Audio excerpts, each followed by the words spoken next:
Get up! Oh no! Press up, bro. Give me rest. Give me the rest, people. Okay. Then that's This is Steve Harvey, and you're now watching the Don't Piss Me Off morning show. Quite frankly, this is the best morning show I have ever heard. Let's make YouTube great again.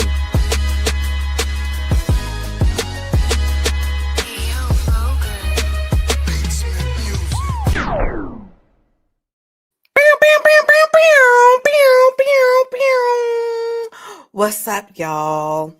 What's up, y'all? It's just me. Ooh, I'm looking pretty close. Let me move this camera.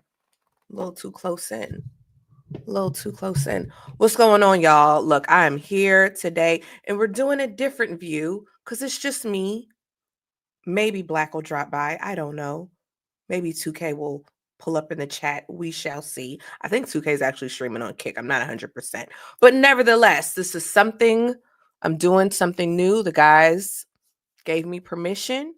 And if you're watching over on my channel, thank you.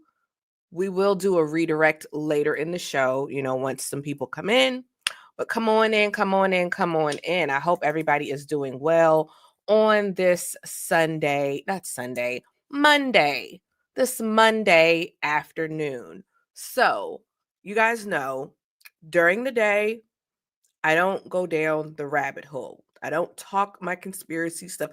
I'll touch on it, but I don't go too far into the rabbit hole because it's a morning show. We like to keep things a little lighthearted. And I am coming, on live a little bit earlier than I normally do. Well, that I plan on doing. I'm thinking maybe doing live streams in the evening, but a little bit later, maybe 9 o'clock-ish, thereabout. I really should have put some makeup on. I really don't like being barefaced like this. But nevertheless, what's going on, Rush? How you doing? Hey, Regina. Hey, girl. Oh, I don't like this view. I can't put the comments on. I can't have the comments on the screen. Crap. I'll have to figure that out later. But anyway, I have thoughts. I have thoughts about things. So earlier today, we were talking about, what's his name? Diddy. We were talking about Diddy and basically how his lawsuit was thrown out. Or not lawsuit, excuse me. Diddy was sued by, thank you, Regina. You're so sweet. I'm not used to it, Regina, when I come on camera. But see, I get up so early and then the day gets going. But I try to put makeup on before I go live. But look, I said I got to get on screen and do this live. Shout out to Donna Roma. What's going on, girl? How you been? How was your weekend? Donna, I got to get with our girl. I got to get with Feminine and Fierce. I want Feminine and Fierce to come on the show. Yes, please hit that like button because she would be great. But anyway, we were talking earlier about Diddy had a lawsuit, or there was a lawsuit filed against him by Sarah Rivers from Making the Band.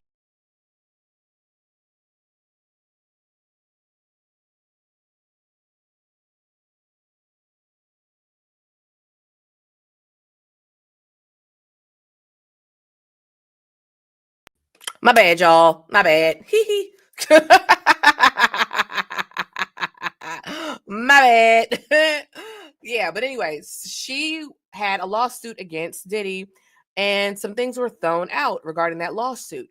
And we were talking about, do you think that Diddy should be able, or should he had his should get bail? Because what's going on, Dwayne Coleman? Should he get bail? Because, basically everything pretty much that was stacked against him is falling by the wayside. Now, let me be clear about my thoughts with Diddy. I think Diddy is a dirty son of a gun. I do. I think he's a dirty son of a gun. I think he is a cheat. I think he's a horrible person. But does that make, as far as his accusations, I think the guy was just a freaky dude. And we saw how it, everything played out with the trial and the whole bit. Yeah, I know, Rush, about her cheating on her husband. Yeah, she's a slut. She was a slut. And I don't call women sluts. I don't do that unless you are one. And I think, I don't know, taking multiple peen from male strippers, effing male strippers raw, drinking male strippers pee-pee, I think that falls in the slut category. That's what I think. Call me cuckoo. Call me crazy. But that's what I think. So nevertheless, back to this Diddy stuff. I said, oh, Diddy, what did you do to make them niggas that mad? Because they threw the book at you. Okay? They went hard against you. Now this is what I think, and this is my conspiracy theory, I'm just a girl on the internet talking to her friends, okay? So take this with a grain of salt. I think you pissed off those liquor people, Diddy. That's what I think. And I think those people are very powerful. And I think they are from a certain lineage of people that have a lot of power. And I think that's why I think that's what got him in the predicament that he is in today. Now, while I got you here, we're going to talk about the nefarious Diddler and his connections to some really, really disturbing stuff, some really disturbing people. I did a video on this on my Rumble. We're not on Rumble right now, so I'm going to be careful. In fact, I probably should put this on X, but it's too late now. But nevertheless, so y'all bear with me for a second while I pull up my Diddy stuff. Y'all give me a beat. I wish I had some like music or whatever I could play, because I got to pull up the website. Give me a second. Okay, so there's a journalist by the name of Whitney Webb. If you're not hip to Whitney Webb, well, you better go ahead and make yourself familiar, because Whitney Webb, I can't even talk. Whitney Webb is the bee's friggin' knees, okay? This woman is a real investigative journalist. She has 2 books out right now. Here's the book, or here's one of them. Let me see. It's called One Nation Under Blackmail. And she has a part 2 of that book. And she gets into the nitty gritty. Okay. I mean, when we're talking, she digs deep. Pause. Whitney Webb website, because I want to show you guys the website. Y'all bear with me for a second. And I know this view is friggin' crazy. Here it is. Okay. So she has done multiple investigative series, and there is an Epstein Diddy connection. Oh, don't you worry. Yes, it is. And we're going to touch briefly on it, and then we're going to move on to some other weird stuff. Okay, let me see. Where is her story on Diddy? She's got a lot of stuff on Epstein here. Investigative story. Let me pull it up. Where is it? Oh, maybe it's under Epstein. Maybe under Epstein. Because it was no, that's not it. Let me just pull up Whitney Webb Diddy. Whitney Webb Diddy article. And did she take it down? Did she take it down? Oh, okay, here it is. Whew, I was about to say, what the heck? Let's go. Oh, we got a super chat. All right. Let's pull this up. Let me see. Thank you. Thank you so much for the super chat, Rush. Let's see what Rush says. Okay, Rush says, staying sucker free is the campaign. I know that's right. Appreciate the $2 super chat. Okay. And we got a super chat earlier today. It came just when we ended the show. All right. So let's pull it up. Here it is. These people, nasty, nasty work. So look at this photo, all right? And we're going to zoom in a bit. I know it's difficult to see, but you guys bear with me. All right.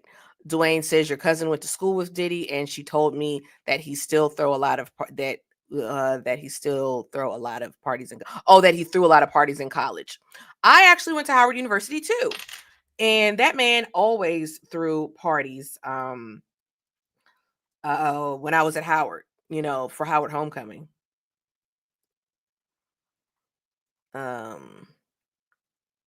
So yeah. So anyway, let me pull up. All right, so in this photo, and I hope you guys can see it, on the far left you have Brett Ratner. Brett Ratner had some allegations against him from women. Brett Ratner, if you're not familiar, he is a executive. He's a movie producer. Made a lot of really famous movies. You just Google Brett Ratner, it'll come up. Well, he had some sexual allegations, and he fled to Israel. That really did happen. Then you have next to Brett Ratner, you have Andre Harrell. Andre Harrell was Diddy's mentor, okay, who perished.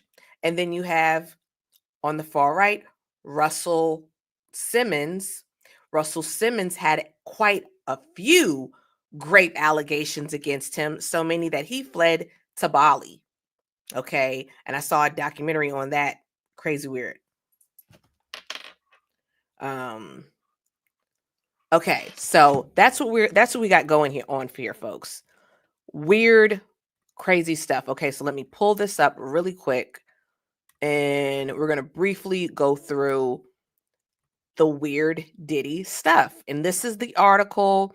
It's Whitney Webb, and it's One Label Under Blackmail: The Early Intersections of Diddy and the Epstein Network.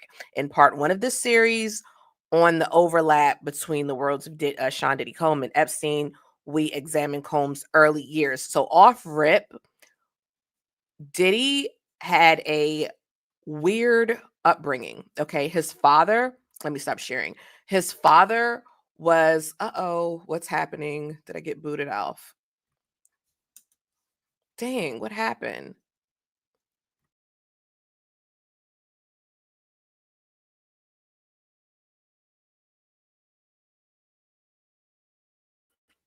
I don't know what's going on with my Wi-Fi. Okay. What was the documentary? Girl, this ain't no documentary. This is a article. In fact, I'm going to put the article in the chat for you. But this is a article, and I read this article like when it first released, like a few months ago. It's crazy stuff. So first of all, Diddy was born. We all know he's from Harlem. Diddy's father was a drug lord. Okay. He was a drug lord that worked for the Gambino family. So, he was connected to the mob. His father died when he was 3 years old. And his father died over some drug stuff. And his father allegedly was a snitch. Allegedly had snitched on the Gambino family. And this is the other thing. He also had links to Frank Lucas. Okay, and I'll get into that. So when Sean Diddy Combs was 3 years old, his father, Melvin Combs, was gunned down while sitting in a car loitering in Central Park West. He was shot in the head, likely point blank range. Considering he was seated in his Mercedes-Benz, this manner of killing is considered an enforcer hit. According to an interview conducted by author Zach O'Malley Greenberg, someone in Melvin Combs' circles believed he was about to inform a sensitive business deal to law enforcement, and that was what precipitated his murder. Okay, because remember, I told you he was in with the mob. His father was a small-time hustler, was introduced by selling heroin by Frank Lucas. Frank Lucas fronted him several kilos, and from his Golden Triangle connection, he joined the crew of Willie Abraham, the 42-year-old owner of Harlem Gold Lounge, and a convicted heroin dealer who already spent 5 years in jail. Unlike Lucas, Abraham was getting his heroin from the mafia, specifically the Gambino crime family. So in 1971, Melvin was arrested for possession of heroin and $45,000 in cash. When Abraham's heroin cutting mill was raided later that year, and Abraham was charged with participating in an extensive conspiracy to distribute 5 million a year in heroin at a wholesale level in Harlem, the Bronx, in Westchester County. Melvin was suspected by Alphonse Funzi Siska, head of the Gambino's New Jersey crew, of being a rat. So him being suspected of being a rat, that's what got him killed. Okay, this is Diddy's dad. Crazy stuff. Oh no, you good, girl. It should be a documentary. This should be 100% should be a documentary because Diddy lived a fascinating life. So his mom, so after his dad dies, his mom, allegedly she was a madam. Okay, this is alleged. And he saw some comings and goings going on. I do know his mom, I think, did the best she could. She sent him to private school. But here's the crazy part. She sent him to a Catholic boys' school. Now, this Catholic boys' school was crawling with PDF files. Okay. And when I say PDF files, I mean PEDO, you know what. All right. There was so many allegations at this Catholic school, you guys. It was bananas. So the school was in, I think it was in Manhattan. In fact, let me pull it up. I mean, it's crazy. What's going on, PW? PW, I was just telling Donna, I got to get with Feminine and Fierce. Got to get her on DPMO morning show. So yeah, crazy effing work. Crazy work with Diddy. So yeah, Diddy, but he started out early being an entrepreneur, sold t-shirts at his school, whatever. And here's his yearbook picture. But nevertheless, he attended a school called Mount St. Michael's Academy. Okay. And this, I guess it was ran by priests, but these priests were known as brothers, Marist brothers. Okay. I went to Catholic school. It wasn't brothers that ran my school, but I used to go to a church and they had brothers that were the priests. So, it depends on the church, I suppose. But anyway, let's fast forward a little bit to him going to this school. So this school was the school. Typically, the Catholic schools run from kindergarten through 12th grade. I think this one was like that. So his middle school years were at this school, Mount St. Michael, which was a Catholic school. Excuse me, I said it was located in Manhattan. I was wrong. It was located in the Bronx. All right. Now, let's fast forward. All right. There was a lawsuit. Now, this early relationship with Macy's. So, he also used to work at Macy's. He would sell t-shirts. He would work at the store and, sell shirts or whatever. Now, while he had this job, when he was at the school working for Macy's, this was crazy. Fast forward, he had a lawsuit from a person that worked for Macy's. All right. So I hope you guys are following. I may have to remove me sharing the screen. What's going on, Dreamy Girl? I know it's a lot of malarkey with, what's that girl's name? What is that woman's name? I cannot think of that. Maybay. I know I got to catch up. I don't know what's going on with Maybay. I got to catch up and see what's happening with her. So in fact, okay, let me stop sharing the screen because it's so small. But yeah, so Diddy, so there was a lawsuit. All right. Follow me.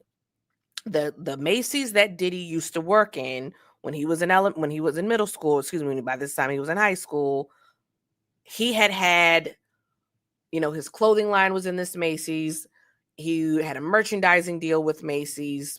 Okay, so anyway, this early relationship with Macy's prefigures both his later merchandising deals with the department. He had his Sean John line there and everything. Okay, so there was a lawsuit filed by a John Doe from Ohio that alleges that Combs orally raped him. It's ridiculous.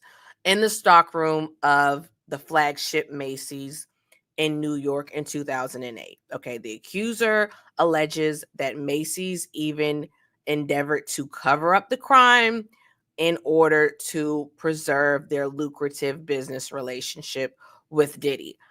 I'm not going to lie to you guys. I don't believe this. I don't believe this. And this is why I don't believe this.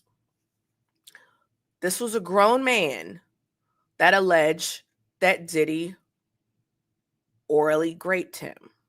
All right. So, sir, you don't have to open your mouth. You don't have to open your mouth. You don't have to open your mouth. In the Macy's, you can just punch Diddy. You could just punch Diddy in the face, walk out of the dressing room. Okay. Nowhere does it say that he held a knife to him, a gun to him. How did he orally grape you? Did he pry your mouth open with his hands? Like, y'all get what I'm saying? I'm not buying it. I'm not buying it. If anything happened, I think you willingly opened your mouth and sucked that man's penis. That's what I think. That's what I think. You know, maybe his mind was telling him no, but his mouth was telling him yes. That's still not great. Crazy work. But yeah, that's what happened. Oh my gosh, I gotta go in on YouTube. I forgot to turn on the friggin'. Y'all give me a moment. I forgot to do something with the live stream. I'm really tripping right now. I can't believe I did this. Okay. Y'all give me a moment. Because I know better. I know better. Okay. All right. Boom. Save. And all right. Okay. So that happened at the Macy's, you guys. Then let's move a little bit. Because remember, we're talking about the school. Okay. So the school was ran by a Marist brother. Okay. Timothy Bradley. He was a principal of the school. This guy was arrested and charged and sentenced to prison in 1988 for the abuse of 3 minor boys at the Catholic Academy. Okay. Following the 86-87 academic year, Brother Brady was quietly removed from his position and shipped off to a Marist retreat in Arizona. Okay. Despite his crimes, Brady was reinstated as a hockey moderator at a separate Marist Brothers institution in the 90s, once again providing him access to minors, and was listed on the Marist Brothers website until 2010. So this dude was convicted of abusing 3 minor children, 3 minor boys at this elementary school, and was convicted, by the way, was convicted, sent to prison, and stayed on this Marist Brothers website until 2010. For some inexplicable reason, the courts pertaining to Brady's convictions and incarcerated remain sealed. That's crazy. All right. And this was at the same time when Diddy was at this school. You know, so this crazy, this stuff that's happening was the same time he was at the school, you guys. All right. Like there, and again, there's more. I'm going to get into the more allegations with this stuff, and then I'm going to get into Diddy's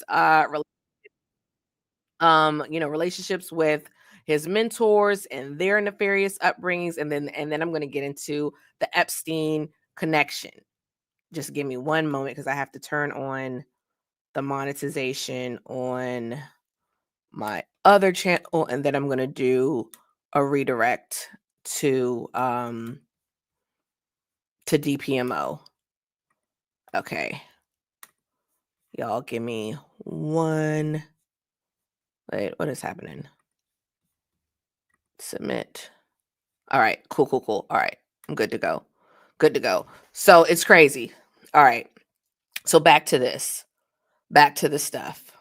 There were more recently, more cases came out of child SA suffered at the hands at this school's faculty. Okay, so remember, we're still talking about the school that Diddy went to. Okay, The faculty has been filed pursuant to New York Child Victims Act and the low back window that has enabled past victims previously barred from filing complaints by the statute of limitations to now pursue them. These include torts via CPA complaint. Okay, blah, blah, blah, blah. Okay, let me move forward. And okay, another lawsuit accusing the Marist brothers of protecting a PDF file faculty member named Brotherly advanced in the Supreme Court of Bronx County in 2023, surviving multiple motions of dismissal and summary judgment, seemingly indicating that multiple members of the school's faculty, including its principal, because I already told you about the principal that was convicted and stayed on the Marist Brothers website until 2010. Okay, so that same principal, it's still all connected. Okay, so including the principal, were perpetrating schmeck's crimes against minors during Combs' high school career. Okay, so it wasn't just the principal, it was other people. Remember, I told you this school was crawling with PDF files the time Diddy was there. Okay. All right. So you guys are following me. All right. So once again, the complainant alleged that he was abused by Brother Lee. So this is a different guy, okay, was abused by Brother Lee between the years of 84 and 85 when he was about 15 to 16 years old, conclusively indicating that he also would have been in Combs' class of 87. So one of Sean Combs's classmates had a lawsuit against this faculty member at the school. Okay. And remember, he wasn't the only one. All right. So moving right along, taking that information into account, it appears that sexual abuse was endemic and widespread at MSMA. This is the school. All right. During Combs' time there. While impossible to confirm, there is a possibility that Combs was groomed or among the victims or else somehow connected to these aforementioned cases. Certainly, those types of experience early in life are statistically associated with a person offending in similar ways in life. Okay, so I'm going to share with you what's going on, Slimmy. Yes, crazy work, crazy stuff. Yeah. So again, Diddy's high school. So let's just run the gamut. Diddy's dad, he was killed by the mob allegedly, but he was murdered. He was an informant. He was a small time drug dealer, and he did get his drugs from the mob. This is Diddy's dad, Melvin Combs. Okay, he died in the car. His mom, so Diddy's mom, she allegedly is a madam. I don't know, but yeah, friggin' his dad's dead. His mom figures out a way to put him in private school, sends him to this private school in the Bronx. What's the name of the private school? It's crazy friggin' stuff, you guys. Sends him to this private school. What is the name of the school? Mount St. Michael Academy. Sends him to St. Malcolm Academy. And there are these brothers. Okay, so there's the schools ran by these brothers. Oh, you're a survivor. I know that's right. Praise the Lord, Donna. Praise the Lord. When I tell you I hate PDF files, wish they'd all burn in hell. So he goes to the school that's crawling with PDF files. Okay, the faculty. You got the principal that was a convicted PDF file, and then you have this other brother who's a PDF file, and other faculty members abusing the kids at the school. And it happened the years Diddy was there.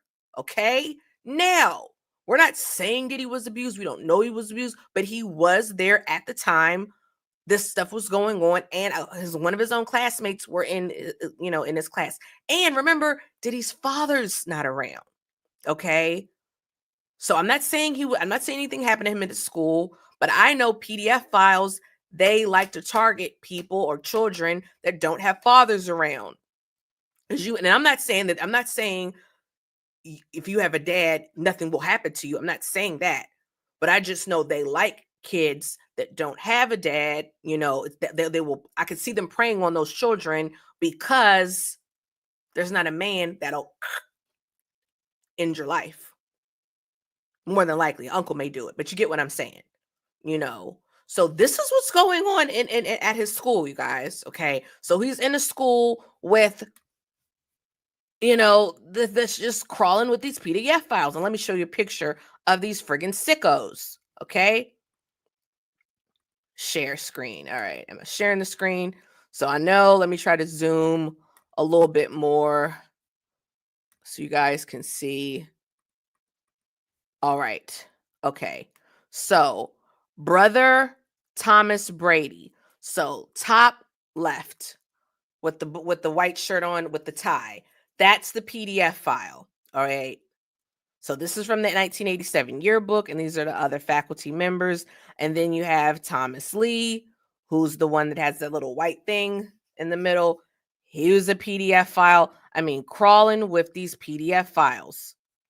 It's crazy friggin' stuff. So, also as an aside, the FBI and DA's office appear to have used the fraught climate at Mount St. Michael Academy to initiate a COINTELPRO inspired smear and lawfare campaign against Father Bernard Lynch, the first gay married priest at Fordham trained Irish psychotherapist who inspired a witch hunt organized by the Vatican Archdiocese and the FBI in retaliation to his outspoken advocacy for gay rights. What in the entire FUCK? Now, I was raised Catholic. You can't be married and be a priest in the Catholic faith. At first reading this, I thought it was the Episcopalian, because Episcopalians, they do allow their priests to get married and be gay. And I'm not getting into the gay stuff. I'm not getting into that. I'm just saying something ain't right here because Catholics don't allow this. So I don't know. But more specifically, Lynch was founded Dignity, New York, the first gay ministry in New York City in 1982, bringing him to the attention of Mayor Ed Koch, who drafted him onto his AIDS task force. Wow. I can't even get into that. I can't even get into that because I need some more information on that. But nevertheless, while attending Mount St. Michael's Academy as a teenager, Combs began frequenting several New York City nightclubs. Okay, now I did hear about this. And he was kicking it with the club kids. If you're not familiar, RuPaul was a club kid. That was just like a scene in New York that was going on. This is some wild stuff. I read this article. Again, let me drop it one more time in the chat. Y'all pick up, read this. Read this stuff. It's bananas. It's really friggin' bananas. At the age of about 16, 17, he started dancing in various nightclubs. That was during the time when somebody like a big artist like Diana Ross, Fine Young Cannibals, or even Michael Jackson had a video. The directors would come into the clubs and see all the kids that were dancing and pick various dancers to be in the videos. Now, I do remember when Diddy was at Howard, he was featured in a few music videos. I mean, this is crazy. Then Diddy goes on to go to Howard University. When he was at Howard University, it was alleged that he had a girlfriend at Howard University and he assaulted her on the yard. If you're not familiar, because I went to Howard, basically it's like this. It's exactly what it sounds like. It's a grassy knoll area. Then he went on to go to Uptown, worked at Uptown Records. And when he was at Uptown Records, and Dwayne, I know you had mentioned Heavy D, there was a whole concert that he had organized, and it was Heavy D, and I want to say another Uptown artist, I can't remember, but it was at I think it was called City College in New York City. And it was so overcrowded. There was a stampede, people just rushing. 9 people had died at this event. You know how many people died at Astro World? 10. So 9. It was if 9 people died at Astro World, then 8 people died at this concert that nobody friggin' knew about or knows about. So if we're going to talk about rituals, because everybody says Astro World is a ritual, and I think it was 100%. I also think this Diddy thing was as well. In fact, let me change the title of this video. DPMO at Night with Kelly Corinne show. Diddy rituals and more. Yeah, that's what we'll call this. Diddy rituals and more.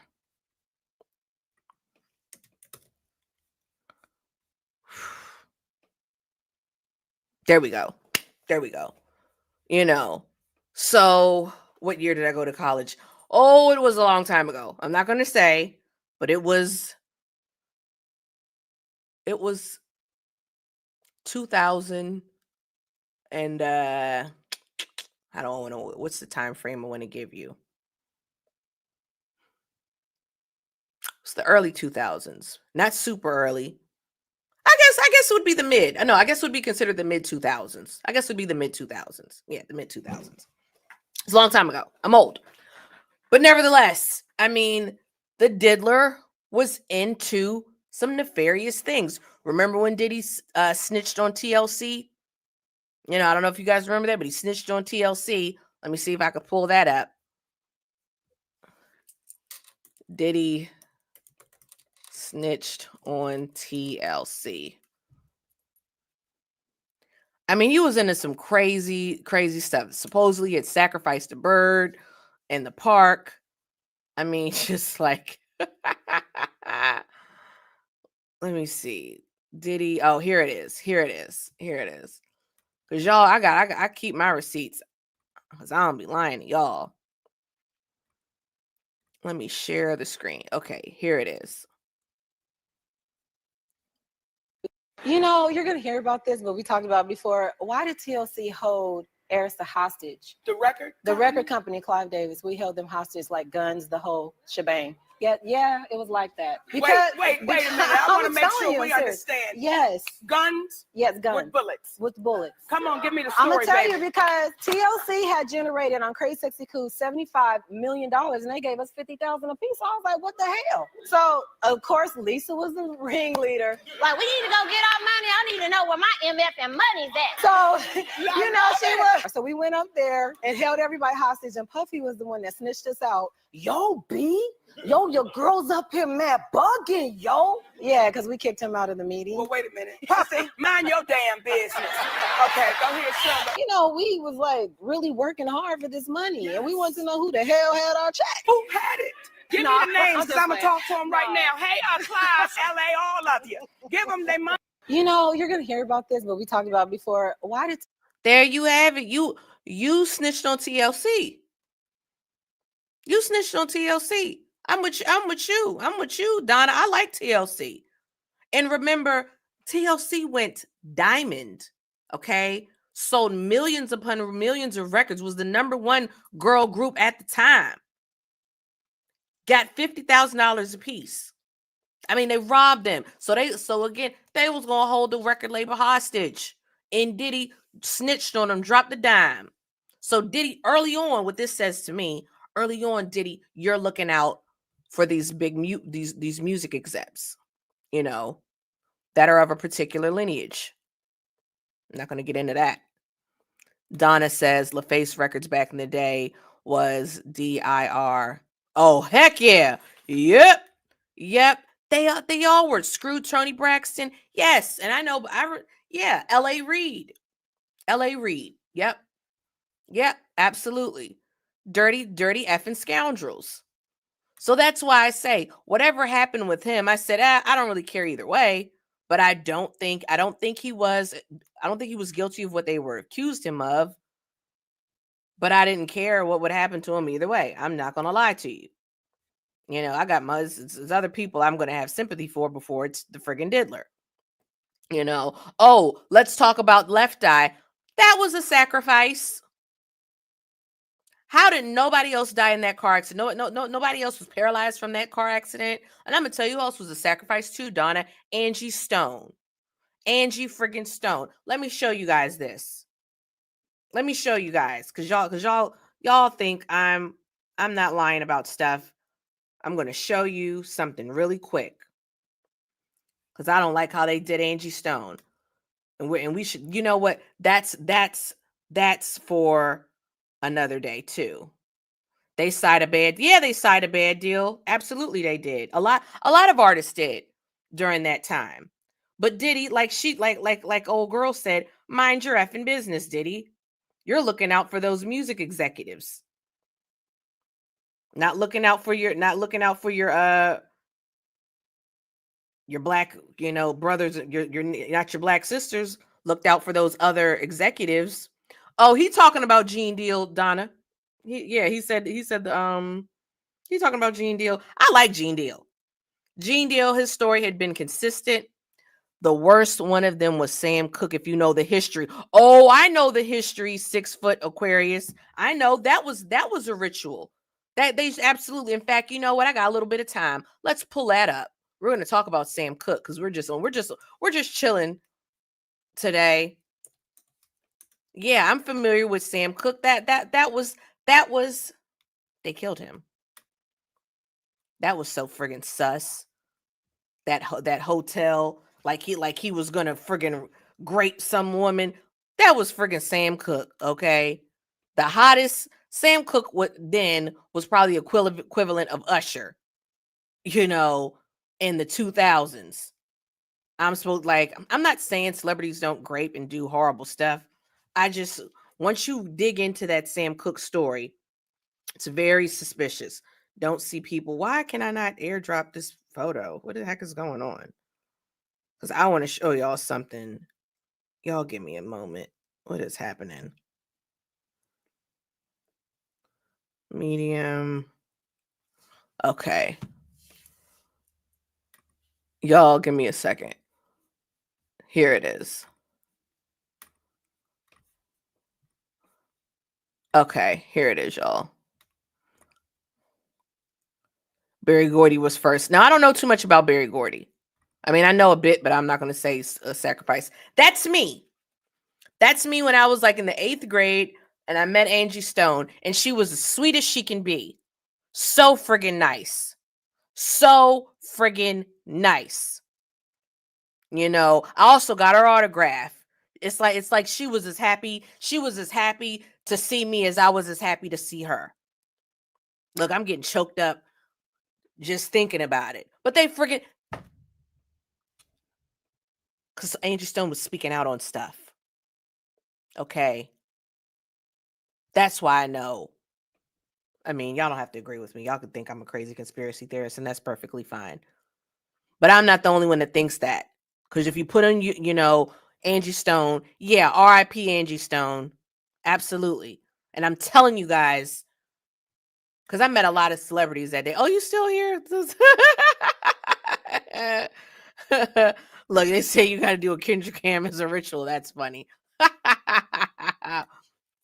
But she was as sweet as she could be. I mean, I'll never forget it.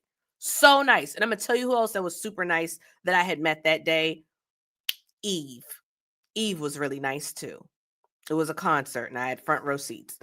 Not a concert, excuse me. It was a celebrity basketball game. That's why she had the jersey on. Slimmy says, nah, all these deaths were all rituals and Sam Cooke was because he owned his masters.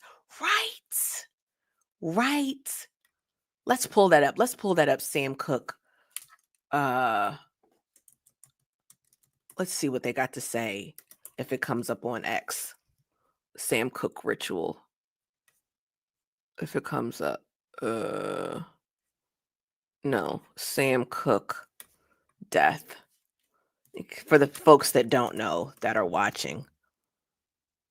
His death was just filed behind the mind, but remains controversial. I don't know. Let's see what they have to say on X. She has to be tiny, SMH. You're the same height in the 8th grade. Oh yeah, I am the same height as I was in the 8th grade. Of course. I'm 5'1". But yeah, sweet. That lady was so freaking nice. I'm telling you, she was like as happy to see me as I was happy to see her. It was like so sweet. And I asked for an autograph. I have the autograph upstairs. I put it in the photo album. But tears just upsets me because I know they killed her. Oh wait, are they gonna play this music? I can't be having no music playing. in the background. Okay. Bobby Womack married Sam Cooke's wife, Barbara, 3 months after his passing. Sam's family was pissed, so they beat Bobby up until he was near death. Bobby would then have an affair with his stepdaughter. Barbara found out and shot him. The bullet grazed his scalp. I remember that. That was crazy. And he was wearing his suit. I think he showed up to the funeral showed up to Sam Cooke's funeral in Sam Cooke's suit when he was messing with his woman. Crazy. Where is the video? I want to know. Sam Cooke death romanced the 2 killings of this. It just was like some weird stuff. Like the woman said that he was like trying to grape her.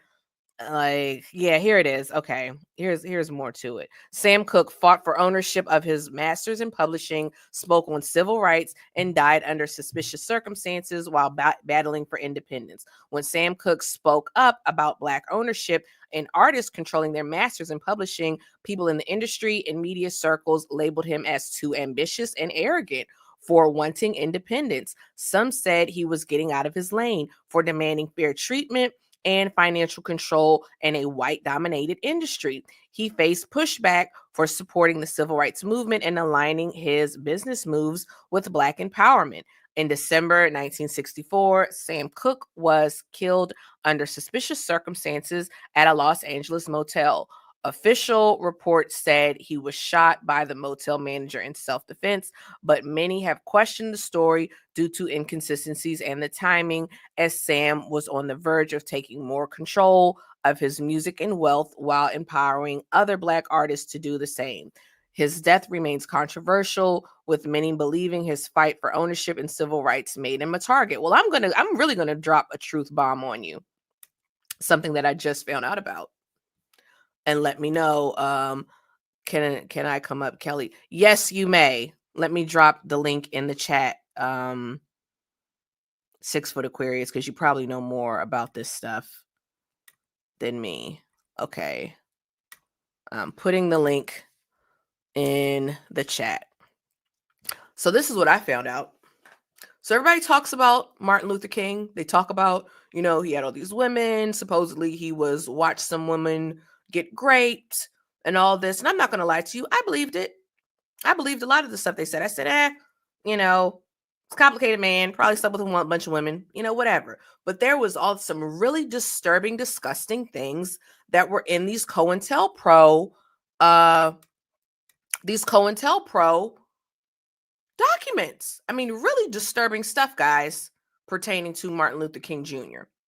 Well, did you know that before Martin Luther King Jr. died, that he had put together a package, a multi-trillion-dollar reparations package? You can't click on it. Hold on. Let me put it in. Let me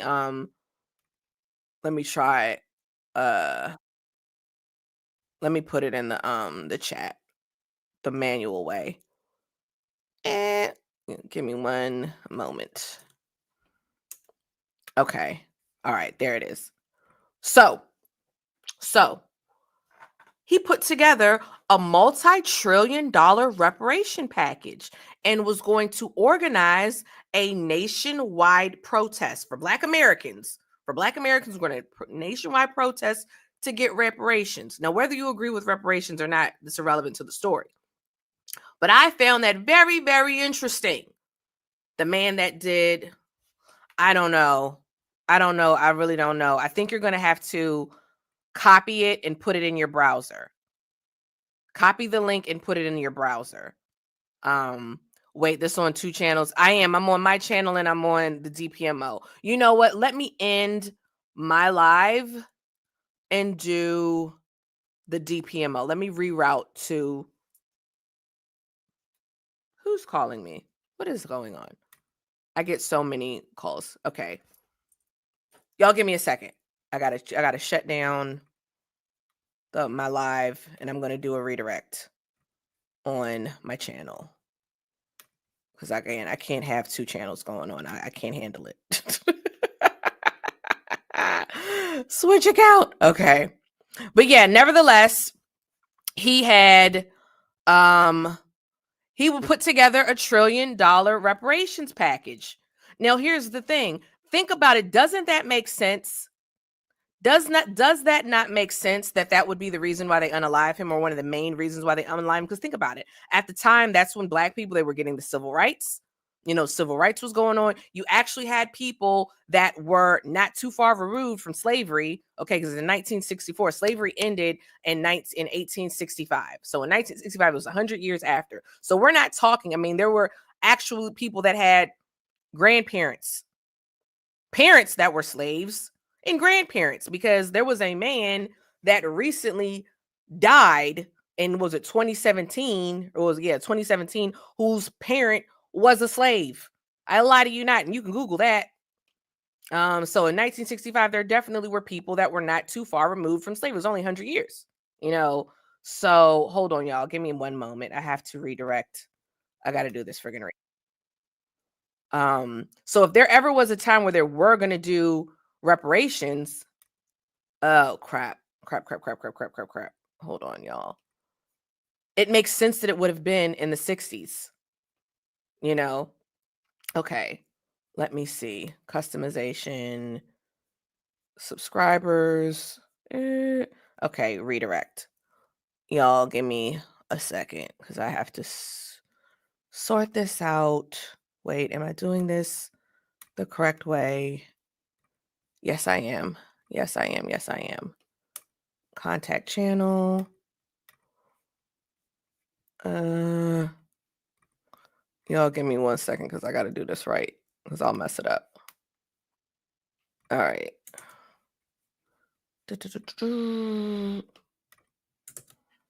Search videos. All right, boom. All right, save. Whew, all right, okay. Because it's hard for me to do everything, host a show, talk, and do everything. Okay, what's going on, Kai?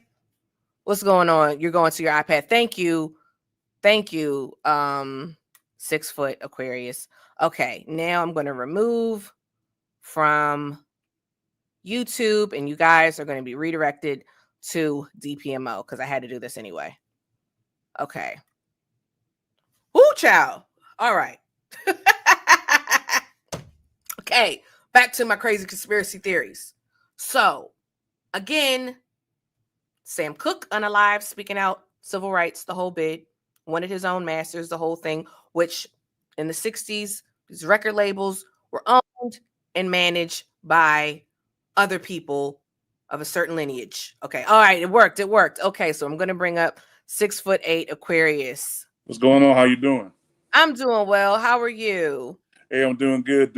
Appreciate you, man. Appreciate you so much. Thank you. No problem. You know what I'm saying? So what did you? I've been in touch with. I've been in touch with 2K because I'm building a platform with my co-host as well. So I've been in contact with 2K about a lot of things. So nice. I've been following you guys for a while. So I do appreciate the love. Thank you. Of course. So what was you gonna say? You had some inside knowledge on the not inside knowledge, but stuff on Sam Cooke. It's funny you talking about Sam Cooke. Look at my shirt. Mm-hmm. Oh wow, you had it on. Wow. I got a shirt on, and I didn't put it on because you told me to come up. I had it on to begin with. Oh, cool. Now the thing about Sam Cooke is that actually I think he's a third cousin in our family. When my mom was alive, she told me that because we're all from Chicago originally, and so. He's a third or fourth cousin on some part of the family. So there's some kind of relation to Sam Cooke on our side. But my mom told me the stories about Sam Cooke growing up as a kid, all about what happened to him. And the biggest thing that really struck me when I was a kid was that, he was shot and once in the chest by the black woman at the front desk. And then they said that she hit him over the head with a broomstick 1 or 2 times. Mm-hmm. Okay, all right, bet. But then when his funeral came, because I believe his funeral was in Chicago, and my mom went to his funeral because that's how much of a fan she was. She adored Sam Cooke, and like I said, there was a family tie there, so she was all about Sam Cooke. His knuckles were crushed, his nose was crushed, his neck was hanging off the side of his shoulders, and he looked very unrecognizable in the casket. And if you go on Google, you can Google him in the casket and you can see what I'm talking about. He looks very unrecognizable during his service. So how can one bullet and a couple of broomstick shots do all that damage to him. Because if you also look on the internet, there's a picture of him in the closet, a broom closet somewhere, and he has a coat on, and he's butt naked. Whoa! And that's how they found him. They found him in a closet. So how did he get from the front lobby of the hotel to the broom closet? Right. And how did all his knuckles get crushed, his nose get crushed, and his neck is down hanging off the side of his damn shoulders? That was wow. That was definitely. It was more to do also, not just, I know Slimmy, I'm assuming Slimmy from yeah, that's Slimmy from Slimmy, yeah. Slimmy, he real cool. Slimmy mentioned his masters, which that's a piece of it. Mm-hmm. But also too is that people don't realize this, is that Sam Cooke was the head nigga in charge before there ever was one in black music. Because what I mentioned about Berry Gordy in the mid '60s came to be the head, the HNIC, when he started Motown Records and signed Marvin and Diana and all of them. Sam Cooke was doing what he was doing before he started Motown. He was paying people. He was, writing songs for his artists. He was hiring and firing people. He was a boss. He actually was up there. He was actually what we consider what's the white dude that Diddy from Arista Records? Oh, Clive Davis. Sam Cooke was on the level of a Clyde Davis and a Jimmy Iovine back in the early '60s. So what happened was Sam Cooke started, which was unheard of. It was. I'm gonna say it. It was people of a particular lineage that we're not supposed to talk about on YouTube. They controlled the music. They still control the music industry. We know Michael Jackson spoke out against those people. Right. We know what happened with Michael Jackson. But go ahead, continue. Exactly. It was crazy. Yeah, so you're right about that. So what happened was Sam Cooke started a record label and he named it after one of his daughters. Forgot the name of the label. But he started the label and he was told by his business partner, who was a higher up, a very, very higher up, that this is gonna be your company. You do what you want, hire and fire who you want, write music for whoever you want. Like, nobody can tell you what to do. We can advise you, but we can't tell you what to do. Take everything with a grain of salt. So Sam Cooke was like, all right, bet, cool. So what ended up happening was he found out, and this is where I kind of blame Sam Cooke, but not to the extent of, damn you for not doing this. Oh, He didn't read the paperwork correctly, because if he read it thoroughly as he should have, the white dude included his name on that paperwork, which made the white guy the leader of the top dog of Sam Cooke's label. So Sam Cooke was number 2. The white guy was number 1, but Sam Cooke was going around acting like he was the number 1 guy because that was what he was told. So what happened was Sam Cooke was supposed to get on an airplane from LA to go to New York and fire him and get rid of him. But Sam Cooke never made it on that airplane because he got shot and killed in Los Angeles. Because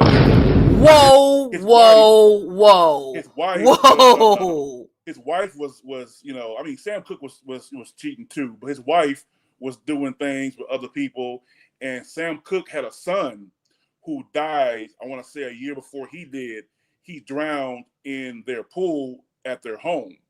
And for what I was told, Sam Cooke sort of holds his wife responsible for the death of their son. I remember that. I remember hearing that. The son was out there at the pool by himself, and she was inside doing whatever with whoever. So there was a resentment there. But yeah, he was supposed to fly out to New York, fire him, and confront him about the lies he told him about his label. Hold on. Because that's crazy. Yeah, so that's what happened. So, and like I said, he had about $5,000 in his pocket, which is equivalent to about $25,000 a day in cash. So he goes to the hotel, little Asian girl. She says he's gonna rape her, but if you're gonna, or grape her, how you gonna do that? But then take all your clothes off, go in the shower, and say, you know what? Before I grape you, let me go wash my ass first. Right. Let me go make sure my dick and balls is clean before I take advantage of you. And so when he went in the shower to go wash himself, she takes his money, takes his pants, took his clothes, ran, bounced, and that's when he put on his coat with nothing underneath. He was straight dick and balls hanging, you know what I'm saying, whatever. He goes to the front desk, irate, where is this Asian girl? Where is she at? Where is she at? And then that's when the front desk clerk got nervous and got scared, defended herself, pulled out a shotgun, shot him once, and then he screamed out, lady, you shot me, lady. And then he wouldn't go down. So she hit him over the head a couple times with a broomstick, and then that was the end of the story. Then that's when his body got found in a broom closet, and then all his knuckles were crushed, his nose was crushed, and his head was hanging from his shoulders. That didn't all come from him. No, this was shot. An organized hit. They beat him to death. Yeah, this was, and it wasn't, no woman beat him to death. This was a man we're talking about. It wasn't no woman. It wasn't the stripper or the Asian prostitute, whatever, and the front desk lady. This was an organized, in my opinion, my conspiracy, my allegedly organized hit. This is crazy. I did not know that. That is crazy. Wow. Yeah, that was very suspicious. And like I said, yeah, like, you know, it's really, really it's a shame because, like I said, he tried to recruit a lot of other stars at the time to join his movement. And see James Brown, all due respect, James Brown, Ray Charles, and all of them, even a young Aretha Franklin, they were scared, of course, to drift off and do what he was doing because they didn't want to get blackballed and they didn't want to get in trouble. So they had to pretty much kiss the ring and stay where they were and stay where they were getting their bread butter to that. Sam Cooke was on his own. See, Malcolm X put him on. Oh yeah, one last thing too. Malcolm X and Jimi Hendrix are very similar. I'm sorry. Sam Cooke and Jimi Hendrix are very similar because Sam Cooke was the black entertainer that appealed to everybody. Okay.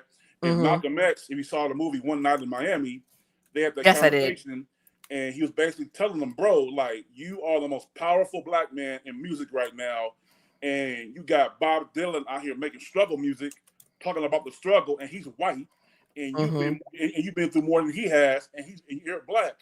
Make some music that can relate to us, and that can kind of, like, you know what I'm saying, you know, make us feel a certain kind of way. They were afraid that Malcolm was gonna, and this is the rumor, he was trying to recruit Sam Cooke to join the Nation of Islam. Okay. And that's why Sam Cooke stopped wearing the process. He took the conch out of his head. He started wearing his hair natural, you know, the natural flat top, whatever. He started rocking that because he was starting to become more woke and become more started to realize what was really going on in the industry. Same thing with Jimi Hendrix. Jimi Hendrix was a fan favorite of white people, and when he started to, because you know he was born and raised by the Black Panthers up there in Seattle, Washington, in Northern California, he was supporting the Black Panthers, and they told him to leave them alone. They're against us. We're cool with you. They're against us. And Jimi Hendrix kept, you know, hanging out with him. If you saw the movie with Andre 3000, who played Jimi Hendrix, if you saw that movie, they gave you a taste of a conversation that he had with somebody. It was him and a man and another woman, and they were reminding him of his blackness and reminding him, like, you know, it's cool to do what you do with them, but realize who you are, where you came from. So anyway, he mysteriously dies, and they say it's because he was funding the Black Panther movement. Wow. You know what I mean? So like I said, it's so many stories, man. Like, I don't know how comfortable you and 2K are like having an episode discussing something like this, because I would love to take part in it if you guys ever decide to do that. I'm interested. I love conspiracy theories, and I don't even feel like they're conspiracy theories at this point, because it's well documented. I mean, we know what happened. In fact, the term conspiracy theories is a fake made up term for that was coined for people that actually question what happened with, you know, the JFK assassination. I do. So yeah, I'm open to it. I'll talk with 2K. It probably would be an evening show type thing, like this time slot or probably a little bit later. But I do have a video I wanted to show you guys, and you take a look as well, Aquarius. No doubt. About Sam Cooke. Okay, because I watched this guy on TikTok. Let's talk about on the evening of December 10th, 1964, Cooke was out with a bunch of friends celebrating at an Italian restaurant. Food and drinks were flowing. Sam was mingling with everybody in the restaurant, and he was seen flashing a big wad of cash, about $5,000 worth. Shots for everybody. At the bar, he met 22-year-old Alyssa Boyar, and by midnight, the two decided to leave the restaurant to go to a nightclub in West Hollywood. And it's after the nightclub that things get a little shaky. According to Alyssa, she asked to be taken home, but Cooke, now intoxicated, says no and begins speeding in his new Ferrari as he tells her that they were just going on a little stroll. 15 miles later, they pull up to a sketchy motel with a nightly rate of $3. Again, according to Alyssa, against her will. So he pulls into the motel office, goes inside to, do the registration, get the room. Meanwhile, she is in this car by herself for 1, 2, 3 minutes. She's sitting in the car long enough for motel manager Bertha Franklin to notice her and tell Sam Cooke that they have to book the room as a couple, Mrs. and Mr. Cooke. So he signs, he pays, and then they pull back around to the motel room. This is when, according to Alyssa, he takes her into the room, begins to her, and then after everything is done, he goes into the restroom. It's 3 a.m. December 11th at this point. It is as he's in the restroom that Alyssa takes this time to escape, but she's not in her, normal outside clothes, so she grabs them, and in the midst of her clothes is his as well. When he comes out of the restroom and notices that she isn't there, he freaks out, not only because his clothes are gone, but because now his wad of cash and credit cards are also gone. So Sam clothes himself with a single shoe and an overcoat, gets in his car, pulls back around to the hotel office, and asks Bertha where the lady is that she's seen earlier. Bertha tells him that she doesn't know where the girl is, and from her account at this point, he becomes belligerent, insisting that Alyssa is in the office with her, and eventually breaks down the door. Once he's broken inside, him and Bertha begins to tussle. Meanwhile, Alyssa is down the street at a telephone booth calling authorities, telling them that she'd been kidnapped. Bertha is eventually able to break away from Cooke's grip and grabs her .22 caliber pistol. She then shoots him 3 times, but only one shot making it, aiming at his chest and piercing his heart. When the bullet made contact, Sam's last words were, "Lady, you shot me," as he charges at her. This is when she grabs a broom and begins to beat him until he eventually falls and is sent on to glory. Now, 5 days after Sam's death, the trial begins, and although Alyssa nor Bertha have attorneys, Bertha is acquitted of all charges due to self-defense. In the conspiracies immediately began. One of the main ones being, why would Sam Cooke, a clearly wealthy man, drive 15 miles to a shitty motel charging $3 a night when he could clearly afford something more lavish than that? If not even to go crazy, something better than a hole in the wall sketchy spot. Furthermore, people questioned why would he register the room under his real name instead of an alias if he went into this knowing that he was going to commit a criminal act as far as Alyssa. The reality is this motel was known to be a place that housed prostitutes and pimps. Alyssa was a prostitute, and it is believed that Bertha was her pimp because Bertha was a pimp with a long-ass criminal record. So it is believed that the reason they drove 15 miles is because Alyssa lured him to the motel, which was their hot spot for bringing in wealthy men to steal their money, which leads me to what happened to his money. His credit cards were never found. And as far as his wad of cash, only $108 were found in the wad. Now listen, he started that night with $5,000. And I know I said he was giving everybody shots and he was having a good time, but it ain't no way.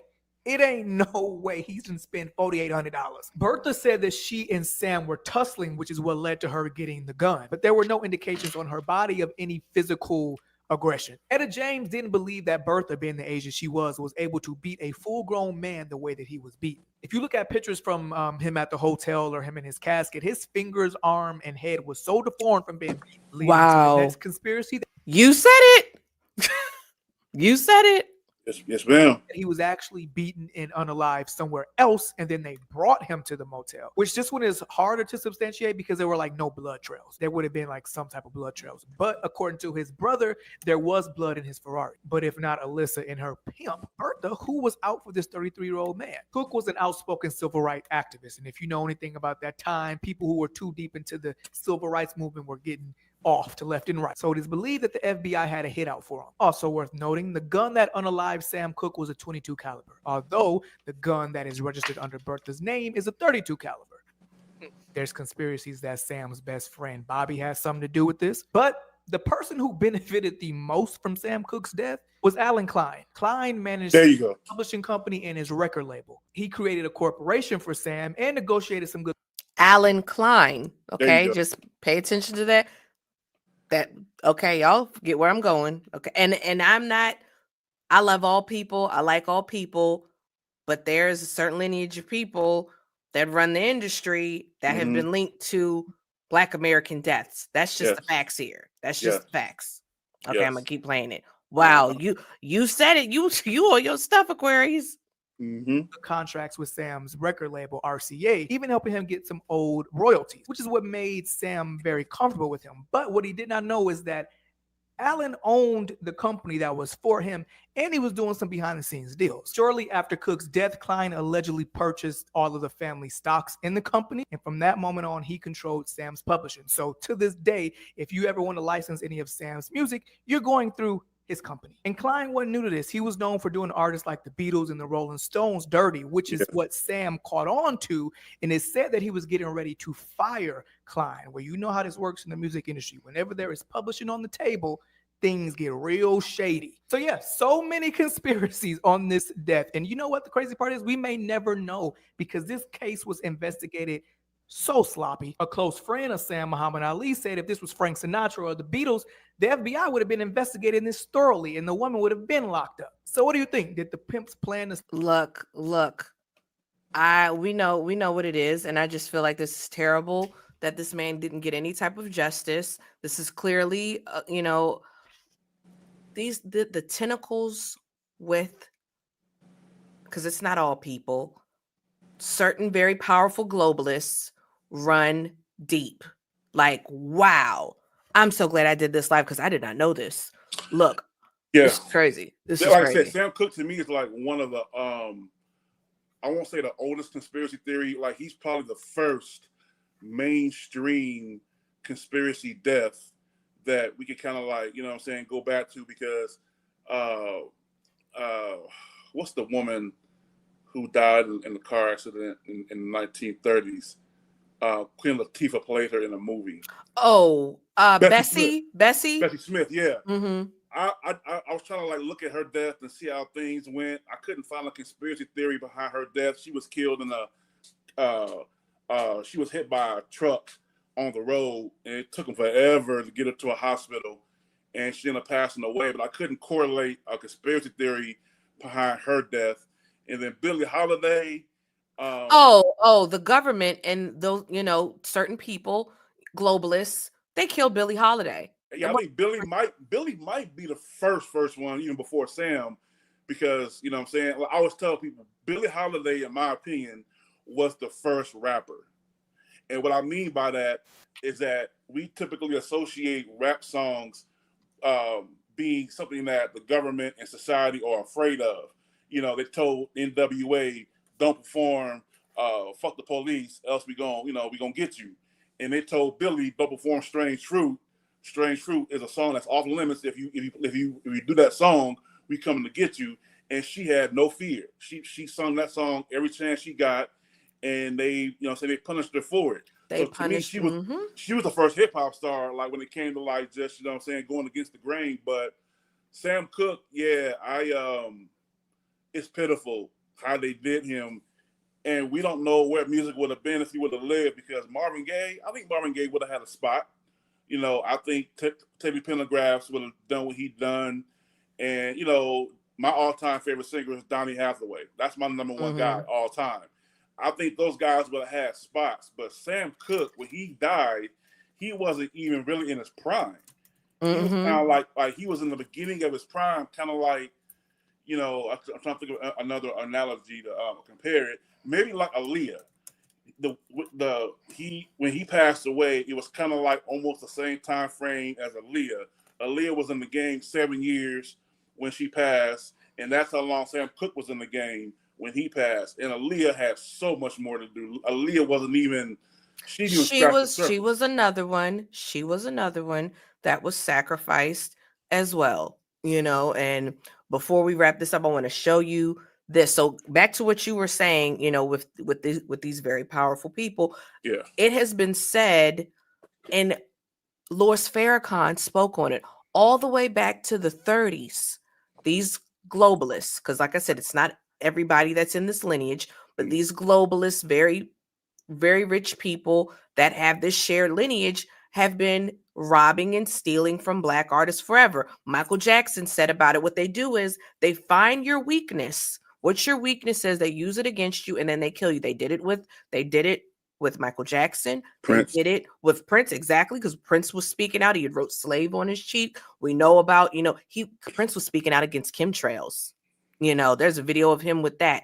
So, and then you have these other artists, these Black artists that get in line, with these evil globalist people, and they throw their own people under the bus. That's why I put Diddy was one of them. Diddy, you snitched on TLC, and Jay-Z was one of them. And I got a video. No, I have not confirmed this. So you let me know if you've heard this after I play it. But it's probably true because it sounds like friggin' something Jay-Z would do. And we know Jay-Z was signed to, so Rockefeller. I don't know. No, Rockefeller wasn't affiliated with. Rockefeller was kind of a subsidiary of Def Jam, but I don't know if Rick Rubin was out. But there was what's his name? Who is it? Dame Dash cleared it up. I think he cleared it up in one of those hip hop documentaries that they were partners. They were like Def Jam. They were partners. Okay, yeah. they were partners. Well, we also know because if it was Def Jam, I know he had dealings with Leor Cohen. Cohen, Israeli citizen. Okay, so I'm gonna play the video really quick. Mm-hmm. I mean, rap a lot, Rockefeller, Suge, they came over with this.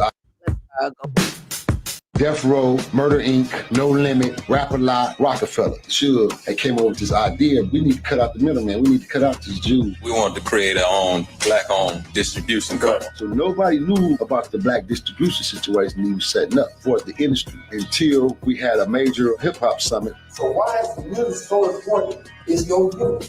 It's take your ass out. It's no retirement, man. There's no gimmick. Suge is brilliant. If you have a budget, Nori has a budget with Def Jam for $1 million. So now it's $1.1 million. Def Jam cuts $100,000. Very smart. But Nori has to recoup 1.1. No sooner after that summit, he went to New York. Come to find out, Jay-Z, who was supposed to be the one, blew the whistle on the fact that they was having these underground secretive meetings. Rockefeller went on to prosper. We all saw what happened to Death Row. We saw how they attacked Murder Inc. And, they tried to kill me. So everybody took an L subject. Death Row, Murder Inc., No Limit. So again, all these Black-owned record labels. Okay, let me just read it. In a revealing conversation, Suge Knight, Irv Gotti, and others reflect on their bold attempt to liberate hip-hop from corporate control and protect artists from exploitation, especially in the streaming era. The idea was revolutionary: create a Black-owned distribution company that would allow artists and labels like Death Row, Rap-A-Lot, Murder Inc., No Limit, and Rockefeller Records to control their own destinies, free from the grip of major corporation and industry gatekeepers. The plan, spearheaded by Suge, aimed to cut out the traditional middleman who often profited the most and instead empower the very artists generating the culture. The group held private meetings and even a major hip-hop summit to mobilize the movement, which included calls for an artists union to provide healthcare, retirement, and financial transparency. But just as momentum built, the movement was quietly dismantled. Rumors swirled that Jay-Z, then transitioning into his executive role, allegedly leaked the plan, a move that left others vulnerable to federal investigations and industry backballing. While Rockefeller Records flourished, others like Death Row and Murder Inc. were systematically dismantled. This moment in hip-hop history exposes how close the culture came to true independence and how quickly that dream was buried. Now, before I turn it over to you, this is why I fully believe that. One, it just makes sense. I always thought, why are these record labels all have these distribution deals with these corporate executives that are ran by people that are not of the culture, that are not of our lineage. Why wouldn't they do this? So that one 100% completely makes sense. This is the other thing. A lot of these distribution deals, these companies that they fall under, and in that article that I was talking about earlier with with Diddy, these record labels really are, they move as organized crime, and that, these people of different lineage had dealings with payola, just doing a lot of criminal things, and they had the backing of the mafia, they had the backing of the CIA. They moved with impunity, breaking the law. I mean, they basically, these labels operate as criminal enterprises, Right. So I fully believe that. And again, look at where these people are right now. Look where Suge is. Jail. And look where Jay-Z is, and all the hundreds of billions of dollars that he has. Only the people that control everything. How do I put it? What's the brother? They are where they are. They are where they are, and we can figure it out why. Wait, what's the brother that killed himself, that was working amongst Jay-Z and them? What was that one guy's name? Oh, Chris Lydell. Chris yeah. Chris something. Oh my gosh, I cannot think of his name. Yeah. Chris. I want to say Chris Stokes, but that's not him. That's the director, and he's still alive. Yeah. Chris something. Chris Lighty. White. Was it Chris White? Chris Lighty. Chris Lighty. That's it. Chris Lighty. Like that.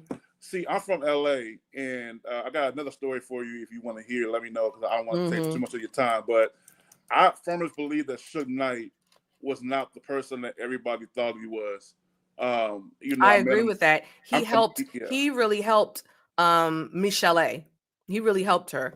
He tried his best. He was Lady of Rage, Michelle A., the women on death row, even Jewel, who just passed away a couple years ago. I did not know Jewel passed away. Yeah, I know what you're talking about. Yeah, Jewel passed away. The women on death row, no pun intended, they really got fucked.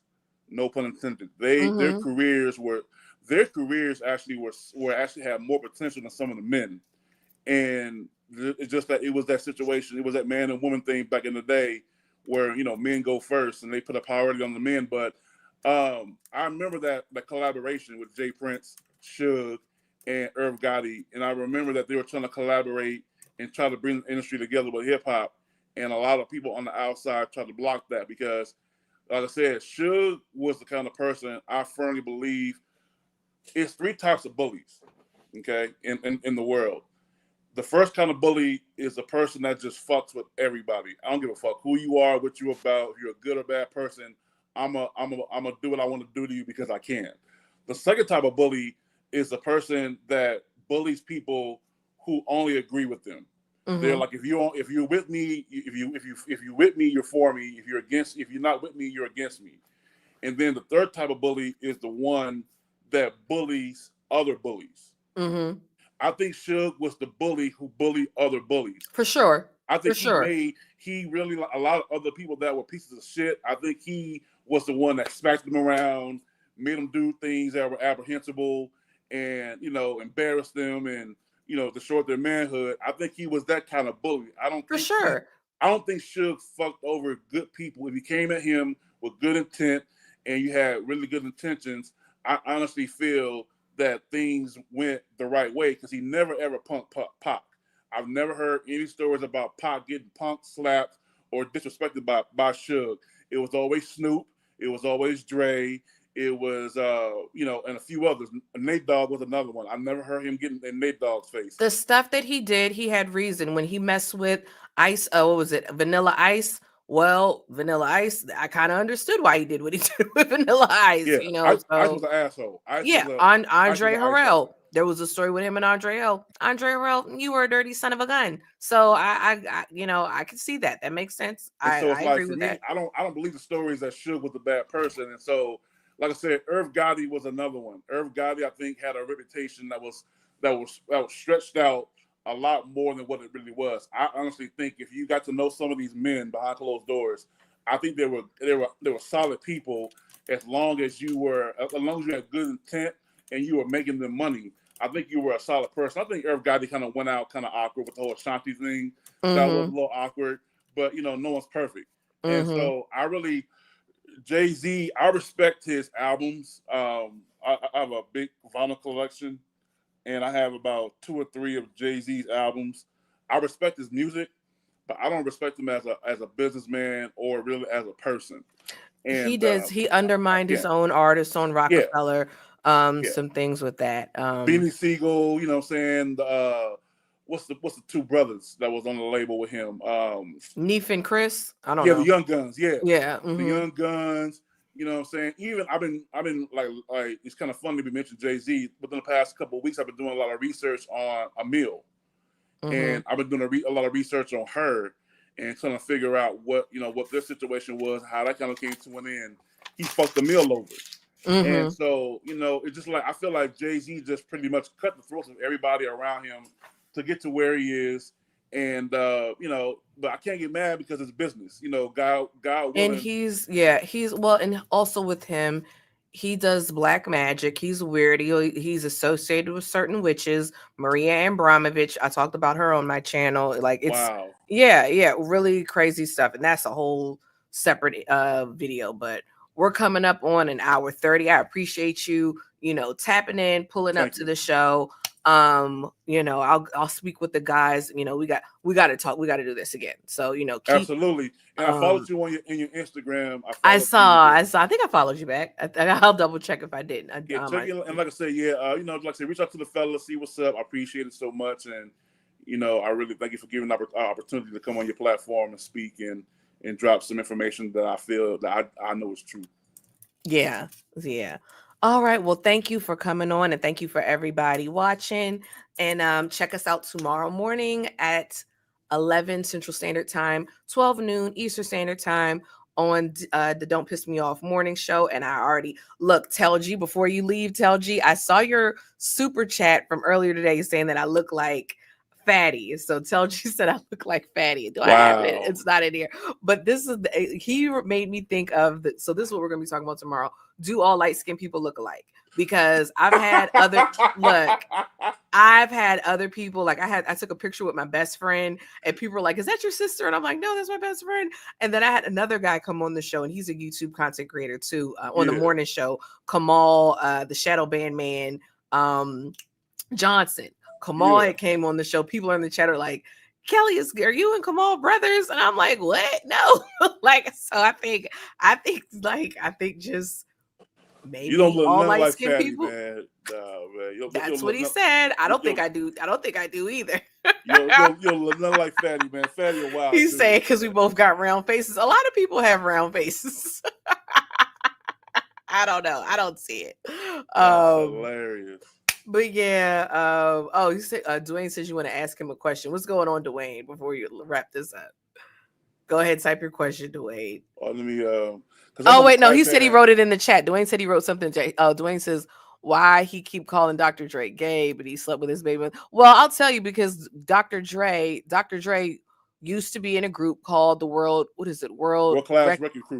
Class Wrecking Crew, and he was dressed up in a little glittery outfit. So that's why, when him and Eazy-E had fell out, they were calling Eazy-E was calling Dr. Dre gay, which I mean maybe he is, maybe he isn't. I don't know. I don't care. I highly doubt that. I haven't heard that, but DJ Quick had made a song on one of his albums after the fact, saying that Dr. Dre had got a tongue ring, and he mentioned it in one of his songs. And I remember that it's on DJ Quick's Balance and Options album. One of the songs on there, he mentions about Dre getting a tongue ring, and that's sus. Yeah, that kind of made, of all the things I heard about Dre, when Quick said that, it made me kind of question things, because Quick never lies. That's one rapper that I truly believe everything he says is true. So, and that's a random thing to make up. That's a really random thing to kind of make up. I don't know, man. Dre, I support Dre, man. Beats by Dre. I bought thousands of dollars worth of his equipment. I'm from LA. I'm from Long Beach, to be exact. Okay. I'm from Snoop Dogg's, hometown. So, did you know Cameron Diaz and Snoop went to the same high school? Oh, Cameron Diaz, Snoop, Willie McGinnis that won the Super Bowls with the Patriots, Tony Gwynn that played in Major League Baseball. Deshaun Jackson. Yeah, man, we had some pretty big names come out of our high school, man, from our city. But like I said, yeah, Dre. That whole NW. I mean, I know you got to go, but that whole NWA movie.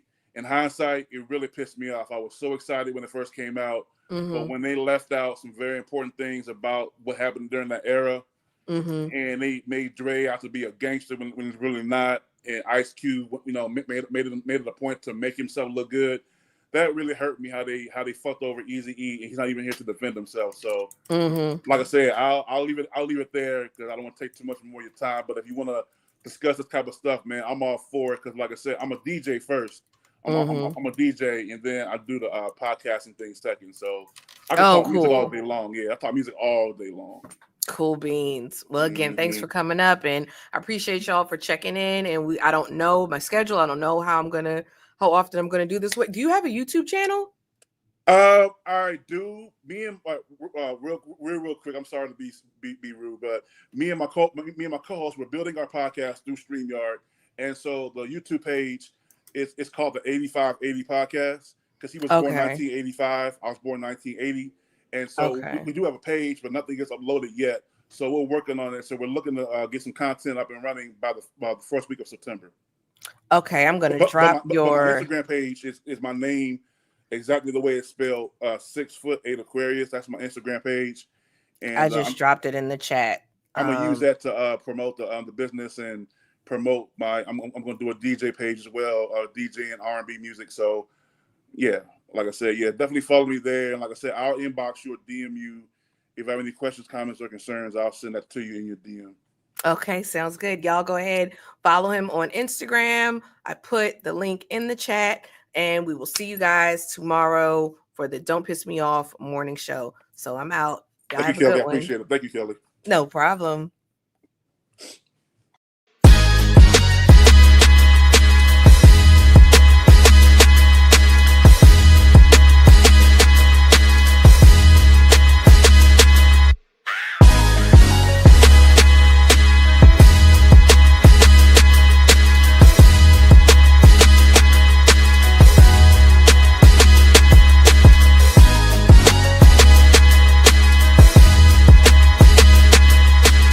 Quite frankly, this is the best morning show I have ever heard.